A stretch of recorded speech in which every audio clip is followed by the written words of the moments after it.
Welcome back today match prediction and highlight. কেমন আছো তোমরা? আজকে আমি আলোচনা করব আইসিসি মেন্স টি20 ওয়ার্ল্ড কাপ 2024 ম্যাচ নাম্বার 22, যেটা খেলা হবে পাকিস্তান ভার্সেস কানাডা, গ্রুপ এর ম্যাচ।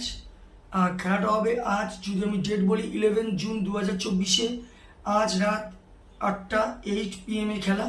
আর যদি আমি যেহেতু ইউএসএতে খেলা, নিউ ইয়র্কের লোকাল টাইমে এটা সকাল 10:30 AM খেলা হবে নিউ ইয়র্কে Nassau county international cricket stadium, new ইয়র্কে খেলা। তো সেম গ্রাউন্ড, যে গ্রাউন্ডে প্রতিদিনই চলছে রাত 8টা থেকে। আর তো প্রথমে আলোচনা করব নিউ ইয়র্কের ওয়েদার কন্ডিশন নিয়ে। যদি ওয়েদার দেখি, ক্লিয়ার স্কাই আছে, নো রেন, এই সময় 20 ডিগ্রি সেলসিয়াস আছে। পিচ যদি আমি ক্যালকুলেশন করি, সেম কথাই বলবো, টসে জিতে ফার্স্ট ব্যাট করা সব থেকে বেস্ট অপশন হবে।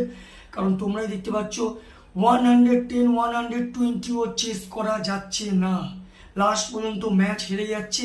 তো এখানে টার্গেট রাখতে হবে কোনো রকমে 140 থেকে 150 করা।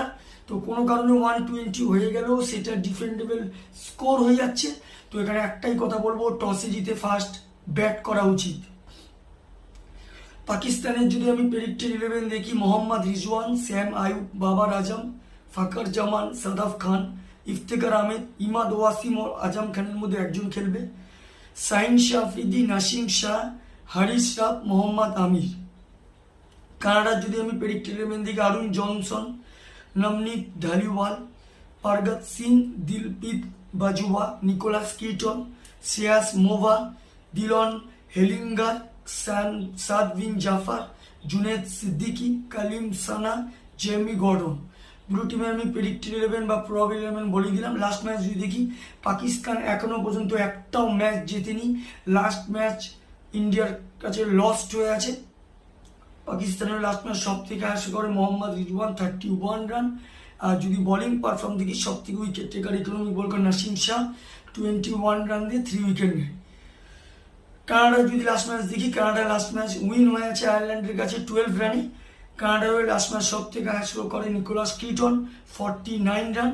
আর যদি বোলিং পারফর্ম দেখি, সব থেকে wicket taker economic bowler Jeremy Gordon 16 run দিয়ে 2 উইকেট নেয়। তো একটাই কথা বলবো, পার্সেন্টেজ হিসাবে পাকিস্তান কানাডা, পাকিস্তান তো অনেক এগিয়ে, 70% পাকিস্তানকে দেবো, 30% আমি কানাডাকে দেবো। তো এখানে ইকুয়েশন দাঁড়িয়েছে পাকিস্তান দুটো খেলে দুটোই হার, আর কানাডা এখনো পর্যন্ত দুটো খেলেছে, একটা জিত একটা লস। পাকিস্তান যদি আজ ম্যাচ হেরে যায় কোনো কারণে, তাহলে টুর্নামেন্ট থেকে বাইরে, সুপার 8-এ কোয়ালিফাই করতে পারবে না। সুপার 8-এ কোয়ালিফাই পাকিস্তানকে করতে গেলে পাকিস্তানের সঙ্গে কানাডার ম্যাচ আছে, আর জিততেই হবে।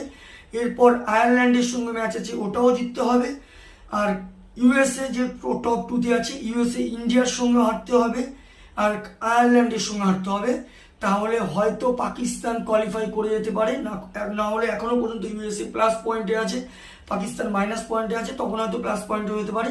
তো ইকুয়েশন এটা দাঁড়িয়েছে পাকিস্তানকে কোয়ালিফাই করতে গেলে দুটো জিততে হবে, ইউএসএকে দুটো ম্যাচই হারতে হবে। তো এখানে আমার প্রেডিকশন, আজকের match winner Pakistan win this game, Pakistan এই ম্যাচ জিতবে।